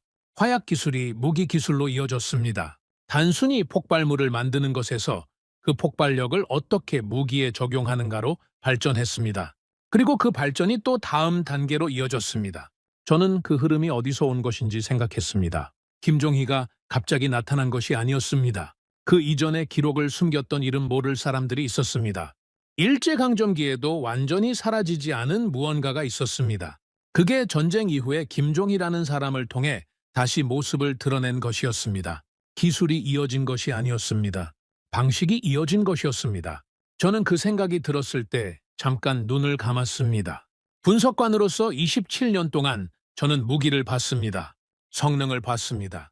결과를 봤습니다. 그런데 이 나라의 기술을 추적하면서 처음으로 다른 것이 보이기 시작했습니다. 결과 이전의 것, 기술 이전의 것, 무기 이전의 것, 방식이었습니다. 포기하지 않는 방식, 이해하려는 방식, 만들어내는 방식, 최무선이 가지고 있던 것, 이름 모를 기록 보존자들이 가지고 있던 것, 그리고 김종희가 가지고 있던 것, 같은 것이었습니다. 저는 자리에서 일어나 상황실 한쪽 벽에 걸린 지도 앞에 섰습니다. 한반도가 보였습니다. 작은 나라였습니다. 저는 27년 동안 이 나라를 크게 주목하지 않았습니다. 방사는 제조는 가능하지만 설계는 부족한 나라. 흥미로운 시장이지만 기준은 아닌 나라. 그게 저의 판단이었습니다. 그런데 지금 이 지도를 바라보면서 다른 것이 보였습니다. 이 작은 나라가 수백 년 동안 무언가를 이어왔습니다. 왕조가 바뀌어도 침략을 당해도 기술이 억압돼도 전쟁으로 모든 것이 무너져도 그래도 이어왔습니다. 방식이 살아남았기 때문이었습니다. 콜린이 커피를 들고 제 옆으로 왔습니다. 또 지도 보고 있어요? 네. 뭐가 보여요? 저는 잠깐 생각했습니다. 연결이 보입니다. 콜린이 지도를 봤습니다. 최무선부터요? 네. 최무선에서 김종희까지. 그게 이어졌다고 확신합니까? 저는 잠깐 멈췄습니다. 확신이라고 할 수는 없습니다. 그런데 이건 우연이라고 보기도 어렵습니다. 왜요? 너무 같습니다. 상황이 달라도 시대가 달라도 방식이 같습니다. 아무것도 없는 상태에서 시작하고 포기하지 않고 결국 만들어냅니다. 그게 반복됩니다. 콜린이 커피를 한 모금 마셨습니다. 그러면 그 방식이 지금도 이어진다는 거예요? 저는 지도를 바라봤습니다. 그걸 확인해야 합니다. 콜린이 고개를 끄덕이고 자리로 돌아갔습니다. 저는 다시 앉아서 자료를 펼쳤습니다. 김종희 이후였습니다. 한국 화약 이후였습니다. 그 기반 위에서 무엇이 만들어졌는지를 찾아야 했습니다. 5년 만에 다이너마이트를 국산화한 나라가 그 다음에 무엇을 했는지 기록이 있었습니다. 한국 방산이 본격적으로 성장하기 시작하는 시점이 보였습니다. 처음에는 단순한 무기 부품이었습니다. 그 다음에는 완제품이었습니다. 그 다음에는 설계였습니다. 단계가 있었습니다. 그런데 그 단계들이 빠르게 올라갔습니다. 저는 그 속도를 봤습니다. 다른 나라들이 수십 년에 걸쳐 올라간 단계를 이 나라는 훨씬 빠르게 올라갔습니다. 그게 왜 가능했는지를 생각했습니다. 이해한 기술을 썼기 때문이었습니다. 단순히 따라 만드는 것이 아니라 원리를 파고들었습니다. 왜 그렇게 작동하는지를 알았습니다. 그러니 발전이 빨랐습니다. 단순 복제는 벽에 막히지만 원리를 이해한 기술은 그 벽을 넘을 수 있었습니다. 그게 최무선의 방식이었습니다. 그리고 그게 김종희의 방식이었습니다. 그리고 지금 이 보고서 속에 이 나라 방식이었습니다. 저는 그 연결을 확인했을 때 처음으로 전율이 왔습니다. 분석관으로서 데이터를 볼 때 오는 그 느낌. 뭔가 거대한 흐름의 실체를 마주했을 때의 그 느낌. 이건 기술의 역사가 아니었습니다. 집요함의 역사였습니다. 700년 전 한 사람이 시장통을 돌아다니며 던진 질문에서 시작됐습니다. 아무도 알려주지 않았지만 멈추지 않았습니다. 그 방식이 기술이 됐고, 기술이 승리가 됐고, 승리가 역사가 됐습니다. 억압당해도 완전히 사라지지 않았습니다. 전쟁으로 모든 것이 무너져도 다시 시작됐습니다. 그리고 지금도 이어지고 있었습니다. 저는 종이에 썼습니다. 최무선, 이름 모를 보존자들, 김종희, 그리고 그 아래에 물음표를 하나 찍었습니다. 다음은 누구인가? 저는 그 물음표를 바라봤습니다. 오래 바라봤습니다. 답은 이미 보고서 안에 있었습니다. 30초 안에 포격을 완료하는 자주포, 쏘고 즉시 이동하는 체계, 멈추지 않는 화력, 그게 이 흐름의 지금이었습니다. 저는 이제 그 현대 무기들을 다른 눈으로 봐야 했습니다. 성능만 볼 것이 아니었습니다. 그 성능이 어디서 왔는지를 봐야 했습니다. 뿌리를 봐야 했습니다. 그 뿌리가 700년을 거슬러 올라간다는 것을 이제는 알고 있었습니다. 저는 보고서를 다시 펼쳤습니다. 이제 진짜가 시작됐습니다. 뭔가 바뀌고 있었습니다. 처음에는 느낌이었습니다. 분석관으로서 27년 동안 데이터를 봐온 사람의 본능이었죠. 숫자가 말해주기 전에 먼저 느껴지는 것. 뭔가 흐름이 달라지고 있다는 것. 저는 그 느낌을 무시하지 않았습니다. 27년 동안 그 본능이 틀린 적이 없었으니까요. 나토 내부였습니다. 조용했지만 조용하지 않았습니다. 공식 회의에서는 아무도 직접 말하지 않았습니다. 그런데 회의가 끝나고 복도에서, 점심 자리에서, 비공식 자리에서 이야기가 돌기 시작했습니다. 저는 그런 이야기들을 흘려듣지 않습니다. 공식 보고서보다 복대서 오가는 말이 더 정확한 경우가 많았으니까요. 무기 재평가 이야기였습니다. 저는 브렛을 찾았습니다. 점심을 먹고 들어오는 브렛을 복대서 잡았습니다. 브렛, 요즘 내부에서 무기 재평가 이야기 들었습니까? 브렛이 잠깐 멈췄습니다. 어디서 들었어요? 여기저기서 들립니다. 브렛이 주변을 한번 둘러봤습니다. 그리고 목소리를 낮췄습니다. 공식적으로는 아직 없습니다. 그런데 실제 전장 데이터가 쌓이면서 재평가 필요성이 나오고 있는 건 맞아요. 어떤 부분에서요? 기동성입니다. 그리고 생존성이죠. 저는 그 두 단어를 들었을 때 무언가가 연결되는 느낌이 들었습니다. 한국 무기 이야기도 나옵니까? 브렛이 잠시 저를 바라봤습니다. 나옵니다. 그게 전부였습니다. 브렛은 더 말하지 않고 안으로 들어갔습니다. 저는 잠시 복도에 서 있었습니다. 나옵니다. 저는 상황실로 돌아와 자료를 다시 펼쳤습니다. 이번에는 현대 방산 시장 관련 보고서들이었습니다. 유럽 국가들의 무기 도입 현황, 각국의 계약 내역, 최근 실전 데이터를 반영한 무기 평가 보고서들. 읽으면 읽을수록 이상했습니다. 한국 무기가 반복해서 등장했습니다. 처음에는 한두 건이었습니다. 그런데 자료를 넓혀갈수록 숫자가 늘어났습니다. 한 나라가 아니었습니다. 여러 나라였습니다. 그것도 유럽 국가들이었습니다. 나토 회원국들이었죠. 저는 콜린을 불렀습니다. 콜린, 이거 같이 봐요. 콜린이 다가왔습니다. 저는 화면을 정리해서 보여줬습니다. 유럽 국가들의 최근 무기 도입 현황입니다. 콜린이 화면을 읽기 시작했습니다. 처음에는 그냥 훑어보는 표정이었습니다. 그런데 점점 읽어 내려가면서 표정이 바뀌었습니다. 이게 다 한국 무기예요? 전부는 아닙니다. 그런데 반복해서 등장합니다. 폴란드, 노르웨이, 에스토니아. 그것만이 아닙니다. 더 있습니다. 콜린이 계속 읽었습니다.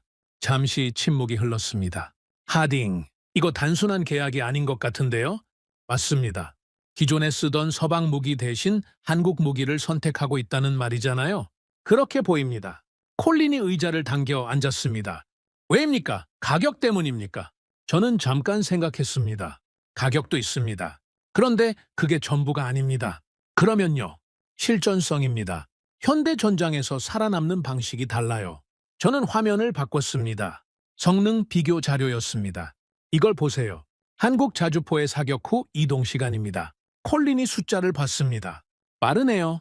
얼마나 빠른지 알아요? 기존 서방 자주포와 비교하면 2배 이상 차이 납니다. 사격하고 진지를 이탈하는 속도가. 콜린이 잠시 숫자를 바라봤습니다. 그게 왜 중요한 거예요? 저는 콜린을 봤습니다. 30초 기억합니까? 콜린의 표정이 바뀌었습니다. 드론 포착 후 포격까지 30초. 맞습니다. 사격하고 30초 안에 이동하지 못하면 어떻게 됩니까? 표적이 되죠. 그렇습니다. 그게 현대 전장입니다. 멈추면 죽습니다. 이동하지 못하면 살아남지 못합니다. 그런데 한국 자주포는 사격 직후 즉시 이동할 수 있는 구조로 설계됐습니다. 처음부터 그 전장을 전제로 만들어진 것입니다. 콜린이 천천히 고개를 끄덕였습니다. 기존 서방 자주포는요? 그 전장을 전제로 설계되지 않았습니다. 다른 시대의 전장을 기준으로 만들어진 것들이죠. 콜린이 팔짱을 끼고 생각했습니다. 저는 계속했습니다. 이게 단순한 성능 문제가 아닙니다. 운용 개념 자체가 다릅니다. 어떤 전장을 전제로 설계했는가? 그게 결과를 만들어내는 겁니다. 콜린이 한동안 화면을 바라봤습니다. 그러고는 조용히 자리로 돌아갔습니다. 저는 다시 자료를 읽었습니다. 유럽 국가들이 선택하고 있었습니다. 한 나라가 아니었습니다. 여러 나라였습니다. 그리고 그 선택은 단순한 구매가 아니었습니다. 어떤 나라들은 기존에 쓰던 서방 체계를 교체하면서 한국 무기를 선택했습니다. 교체였습니다. 대체였습니다. 저는 그 부분에서 멈췄습니다. 대체. 그 단어가 무겁게 다가왔습니다. 나토 회원국들이 서방 무기 대신 한국 무기를 선택하고 있었습니다. 그게 무엇을 의미하는지 저는 분석관으로서 정확히 알고 있었습니다. 기준이 흔들리고 있다는 것이었습니다. 저는 브렛 자리로 걸어갔습니다. 브렛이 다른 보고서를 보고 있었습니다. 비우레. 브렛이 고개를 들었습니다. 저는 화면을 보여줬습니다. 유럽 국가들의 도입 현황이었습니다. 브렛이 읽었습니다. 처음에는 표정이 없었습니다. 분석관으로서의 표정이었죠. 그런데 읽어 내려갈수록 달라졌습니다. 미간이 좁아졌습니다. 이게 다 최근 계약들이에요? 네, 한두 건이 아니네요. 그렇습니다. 브래시 화면에서 눈을 떼지 않고 말했습니다. 하딩, 이건 우연이 아닙니다. 맞습니다. 이들이 선택하고 있어요. 우리를 버린 것이 아니라 바꾸고 있습니다. 저는 그 문장을 들으면서 잠깐 멈췄습니다. 브렛이 정확하게 표현했습니다. 버린 것이 아니었습니다. 바꾸고 있는 것이었습니다. 더 나은 선택이 있으면 선택하는 것이죠. 그게 전장의 논리였습니다. 살아남아야 하니까요. 브렛, 우리가 27년 동안 기준이라고 믿어온 것들 있죠? 있죠? 그게 지금도 기준입니까? 브렛이 대답하지 않았습니다. 저는 계속했습니다. 냉전 시대에 만들어진 체계들, 걸프전을 거치며 검증됐다고 믿어온 것들, 우리가 세계 최고라고 확신해온 기준들. 지금 이 전장 앞에서 그게 여전히 기준입니까? 브렛이 천천히 화면을 바라봤습니다. 아닐 수도 있겠네요. 저는 자리로 돌아왔습니다. 나토 내부 긴장감이 실제로 존재했습니다. 공식적으로는 아무도 말하지 않았습니다. 회의에서는 아무 일도 없는 것처럼 진행됐습니다. 그런데 복도에서 비공식 자리에서 이야기가 오갔습니다. 저는 그 이야기들을 하나씩 모았습니다. 냉전 시대의 상징과도 같은 무기 체계들이 흔들리고 있었습니다. 수십 년 동안 서방이 만들어온 기준이 현대 전장 앞에서 재검토되고 있었습니다. 그 자리에 한국 무기가 들어오고 있었습니다. 저는 그날 밤 혼자 상황실에 남았습니다. 형광등이 깜빡이는 소리, 에어컨 돌아가는 소리. 저는 그 안에서 혼자 화면을 바라봤습니다. 27년이었습니다. 27년 동안 저는 기준을 가지고 있었습니다. 서방이 만든 기준, 우리가 설계하고 검증한 기준, 그게 세계의 기준이라고 믿었습니다. 의심한 적이 없었습니다. 의심할 이유가 없었습니다. 그런데 지금 이 화면 앞에서는 달랐습니다. 유럽 국가들이 선택을 바꾸고 있었습니다. 실전 데이터가 쌓이면서 무엇이 살아남는지가 명확해지고 있었습니다. 그리고 그 선택이 우리가 아닌 다른 쪽을 향하고 있었습니다. 저는 그 순간 한 가지 생각이 들었습니다. 우리가 앞서고 있지 않았습니다. 그 생각이 들었을 때 이상하게도 저항감이 없었습니다. 27년의 확신이 무너지는 순간인데 저항하고 싶지 않았습니다. 왜냐하면 데이터가 그렇게 말하고 있었으니까요. 데이터 앞에서 저항하는 것은 분석관이 할 일이 아니었습니다. 저는 최무선을 생각했습니다. 700년 전 그 사람이 시장통을 돌아다니며 질문을 던졌습니다. 거절당하고 조롱당해도 멈추지 않았습니다. 왜냐하면 필요했으니까요. 이 나라에 필요한 것이 있었고 그것을 만들어야 했으니까요. 김종일을 생각했습니다. 전쟁이 끝난 폐허 위에서 다시 시작했습니다. 아무것도 없는 상태에서 그래도 포기하지 않았습니다. 왜냐하면 이 나라에 필요한 것이 있었으니까요. 그리고 그 흐름이 지금 이 보고서 속에 있었습니다. 30초 안에 포격을 완료하는 자주포, 쏘고 즉시 이동하는 체계, 현대 전장을 전제로 설계된 무기들, 이것들이 어디서 왔는지 저는 이제 알고 있었습니다. 700년의 집요함이었습니다. 그 순간 저는 인정할 수밖에 없었습니다. 우리가 기준이라고 생각했습니다. 틀렸습니다. 기준이 바뀌고 있었습니다. 아니, 이미 바뀌고 있었는지도 모릅니다. 우리가 인식하지 못했을 뿐이었죠.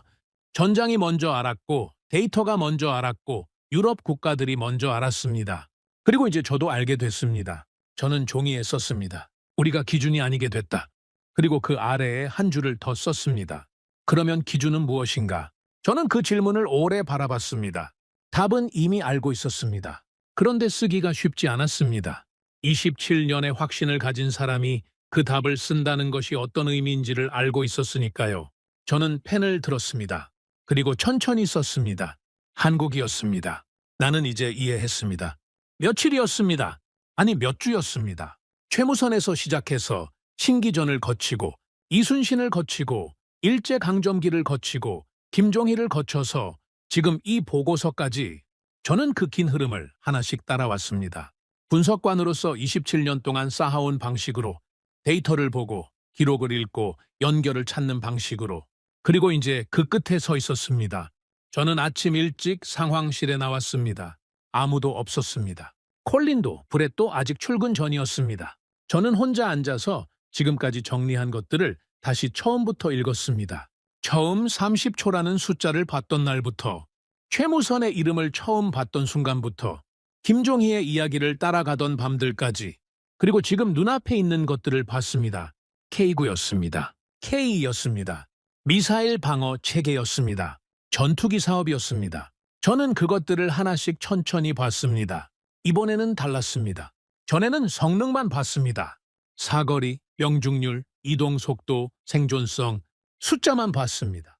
그런데 이번에는 그 뒤에 있는 것이 보였습니다. 이건 하나의 무기가 아니었습니다. 저는 그 생각이 들었을 때 등줄기가 서늘해지는 느낌이 들었습니다. K9 자주포였습니다. 저는 그 재원을 다시 봤습니다. 분당 사격 속도, 사격 후 이동 시간, 자동화된 장전 체계. 이게 단독으로 있으면 빠른 자주포입니다. 그런데 K 전차와 연결하면 달랐습니다. K는 기갑 전력이었습니다. 거기에 미사일 방어 체계가 더해졌습니다. 그리고 그 위에 공중 전력이 있었습니다. 연결돼 있었습니다. 포가 있고 기갑이 있고 방어가 있고 공중이 있었습니다. 개별 장비들이 아니었습니다. 전장 전체를 설계한 구조였습니다. 공격과 방어와 기동이 하나의 체계 안에서 통합돼 있었습니다. 저는 그 구조를 화면에 그려봤습니다. 포가 쏩니다. 즉시 이동합니다. 전차가 기동합니다. 상공에서 공중 전력이 지원합니다. 적의 미사일이 날아오면 방어 체계가 작동합니다. 멈추는 구간이 없었습니다. 끊기는 구간이 없었습니다. 전장 전체가 하나의 흐름으로 움직이는 구조였습니다. 저는 그걸 보면서 처음으로 말했습니다. 혼자였는데도 입 밖으로 나왔습니다. 이건 무기가 아닙니다. 구조입니다. 콜린이 들어왔습니다. 커피를 들고 제 옆을 지나다가 멈췄습니다. 일찍 나왔네요. 네, 얼굴이 좀 달라 보여요. 저는 고개를 들었습니다. 달라 보입니까? 뭔가 찾은 것 같은 표정이에요. 저는 잠깐 생각했습니다. 찾은 것 같기도 하고 잃은 것 같기도 합니다. 콜린이 의자를 당겼습니다. 무슨 말이에요? 이걸 보세요. 저는 화면을 보여줬습니다. 제가 그린 구조였습니다. K9에서 K2로, 미사일 방어 체계로, 공중 전력으로 이어지는 연결 구조였습니다. 콜린이 읽었습니다. 천천히 읽었습니다. 이게 전부 한국 무기예요? 네, 다 연결되는 겁니까? 그렇게 보입니다. 개별 장비들이 아닙니다. 전장 전체를 하나의 구조로 설계한 겁니다.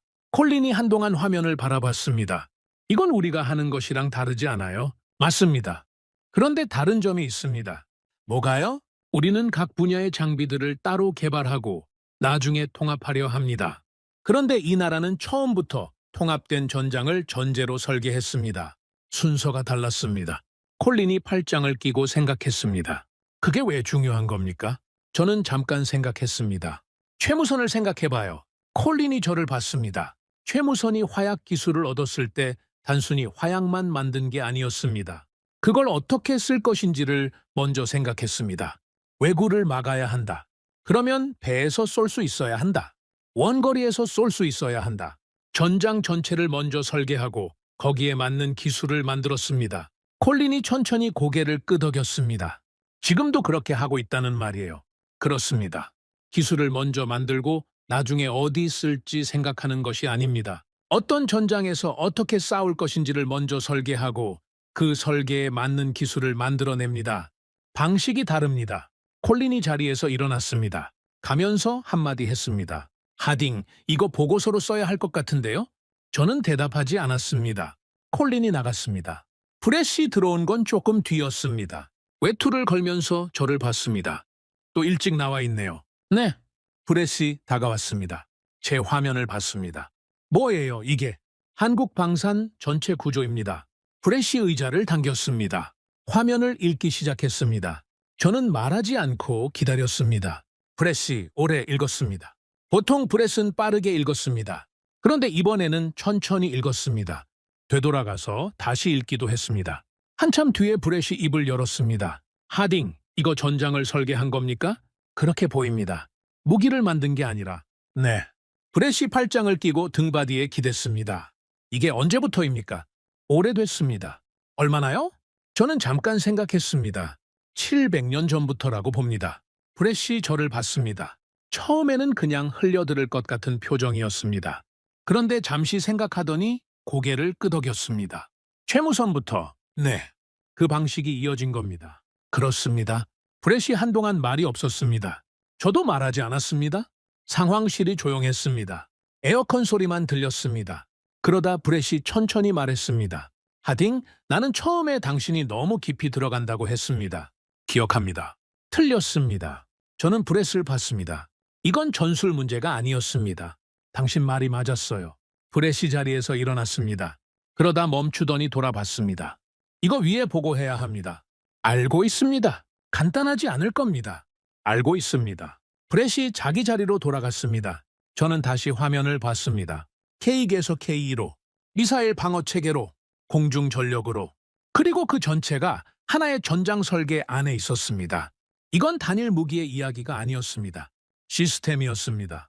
전장 전체를 하나의 구조로 바라보는 능력, 그 능력이 어디서 왔는지 저는 알고 있었습니다. 최무선이 왜구를 막기 위해 전장을 먼저 설계했습니다. 화포를 만들기 전에 어떤 전장에서 어떻게 싸울 것인지를 먼저 생각했습니다. 그 방식이 이순신에게 이어졌습니다. 이순신은 하객진을 펼치기 전에 전장 전체를 먼저 설계했습니다. 적이 어디서 오고 어떻게 움직이고 어디서 막을 것인지 무기를 먼저 생각한 것이 아니었습니다. 전장을 먼저 설계했습니다.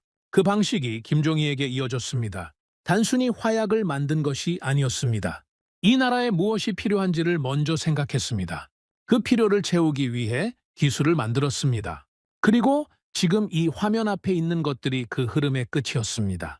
저는 종이를 꺼냈습니다. 그리고 지금까지 추적해온 것들을 하나씩 썼습니다. 최무선, 질문이 전장을 바꿨습니다. 이순신, 설계가 전쟁을 바꿨습니다. 김종희, 집요함이 기술을 만들었습니다. 그리고 지금 구조가 세계를 바꾸고 있습니다. 저는 그 네 줄을 오래 바라봤습니다. 이것이 27년 동안 제가 보지 못한 것이었습니다. 저는 항상 무기를 봤습니다. 이 무기가 살아남는가? 이 무기가 죽는가? 그것만 봤습니다. 그런데 무기 이전에 있는 것을 보지 못했습니다. 무기를 만드는 방식, 전장을 설계하는 방식, 기술을 이해하는 방식. 그게 결국 무기를 결정합니다. 어떤 방식으로 만들었는가가 어떤 무기가 나오는가를 결정합니다. 저는 이 나라가 단순히 좋은 무기를 만드는 나라라고 생각했습니다. 틀렸습니다. 이 나라는 전장을 설계하는 나라였습니다. 무기 하나하나를 만드는 것이 아니라 전장 전체를 하나의 구조로 설계하고 그 구조에 맞는 기술을 만들어낼 수 있는 나라였습니다. 그리고 그 능력이 하루아침에 생긴 것이 아니었습니다. 700년이었습니다. 700년 동안 이어진 방식이었습니다. 저는 자리에서 일어났습니다. 창가로 걸어갔습니다. 밖에는 아침 햇살이 들어오고 있었습니다. 저는 창밖을 바라보면서 생각했습니다. 27년 동안 저는 우리가 기준이라고 믿었습니다. 우리가 설계하고, 우리가 검증하고, 우리가 세계의 기준을 제시한다고 믿었습니다. 그 믿음이 흔들린 것은 30초라는 숫자를 봤을 때였습니다. 그리고 지금 그 믿음은 완전히 다른 것으로 바뀌어 있었습니다. 기준이 바뀌었습니다. 우리가 만든 기준이 더 이상 절대가 아니었습니다. 전장이 바뀌었고, 전장이 바뀌니 기준이 바뀌었습니다. 그리고 그 새로운 기준을 먼저 만들어낸 나라가 있었습니다. 한국이었습니다. 저는 자리로 돌아왔습니다. 그리고 보고서를 쓰기 시작했습니다. 분석관으로서 써야 할 보고서였습니다. 감정을 배제하고 데이터를 기반으로 사실만 썼습니다. 그런데 마지막 줄에서 잠시 멈췄습니다. 분석관으로서 써야 할 문장이 아니었습니다.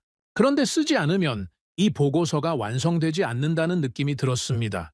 27년 동안 제가 배운 것들, 전장을 분석하면서 깨달은 것들, 그것들이 이 한 줄로 수렴됐습니다. 저는 천천히 썼습니다. 이 나라는 무기를 만든 나라가 아닙니다. 잠시 멈췄습니다. 전장을 만들어낸 나라입니다. 저는 그 두 문장을 바라봤습니다. 700년 전 한 사람이 시장통을 돌아다니며 질문을 던졌습니다. 아무도 알려주지 않았습니다. 그래도 포기하지 않았습니다. 그 집요함이 화약을 만들었고 전쟁을 바꿨고 방식이 됐습니다. 그 방식이 지금 이 순간 세계의 기준을 바꾸고 있었습니다. 저는 오래 그 두 문장을 바라봤습니다. 그리고 저장 버튼을 눌렀습니다. 오늘의 사연은 여기까지입니다. 구독과 좋아요는 영상 제작에 아주 큰 힘이 됩니다. 지금까지 감동테라스 저는 소희였습니다. 오늘도 우리 구독자님들의 가정에 따뜻한 행복이 가득하시길 진심으로 바라겠습니다. 긴 영상 끝까지 시청해주셔서 정말 감사합니다. 내일 더 좋은 이야기로 찾아뵙겠습니다. 감사합니다.